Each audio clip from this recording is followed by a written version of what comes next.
Well, here we are again on another button box video. Right now we're printing the gasket for the big dashboard button box, like the last one I built. This is the faceplate we just printed. So here's where your key switch would go and all that. This one, well, if he likes the color and stuff, this one's for another YouTuber called Lussick Gaming. He reached out to me on Discord and asked if I would build him one. So he didn't tell me if he wanted, a certain color theme or anything like that. So we're just going to build one and see if he likes it. Okay, so these are all the parts I just ordered.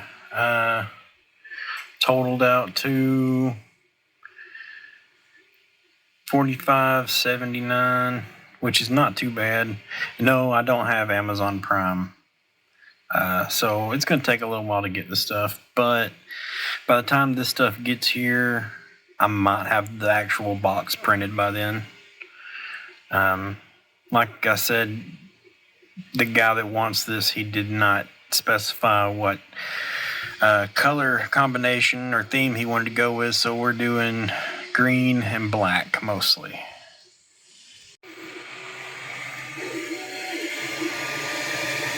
Here we are, 3D printing the box. It's almost done.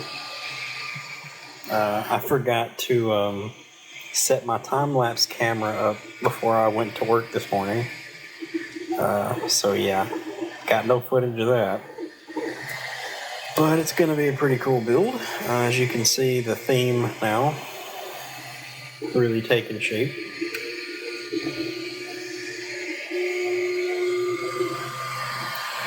Total print time, 15 hours. We are 85% there. Here we are. Finally got some buttons in. Did not think they did that. I thought they were like mine, but nope, these are deep press. Pretty cool though. I didn't get the connectors, so I'll have to figure that out. And then we've got the green toggles.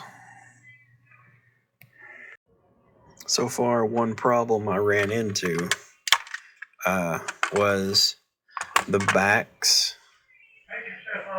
The backs of these were like up here, and when they were on this, they actually stuck over the face.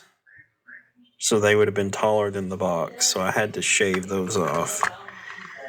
But so far, everything's going pretty nicely. And here's our Joystick Encoder, all bagged up. I'm breaking that out already because I'm going to have to plug this up and do some testing with it, because I've never wired in one like this before. Alright, so I got the parking brake done. And here's the trailer brake. Now, when I 3D print these, there are no threads. There's just a hole. So what I do is I take the original ends off of this, and I take a propane or butane lighter, jet lighter, and I heat these threads up. And then I thread this onto the end of it, which makes the permanent threads in here. So then I'm able to screw this back off, put this inside the hole, tighten it up with its nut, and then screw that back on, and that's how we get that. Well, here we are playing with a new soldering iron. Getting this button box wired in. We're doing the LED wiring right now. Now here we go. All wired up. Now we just assemble it tomorrow.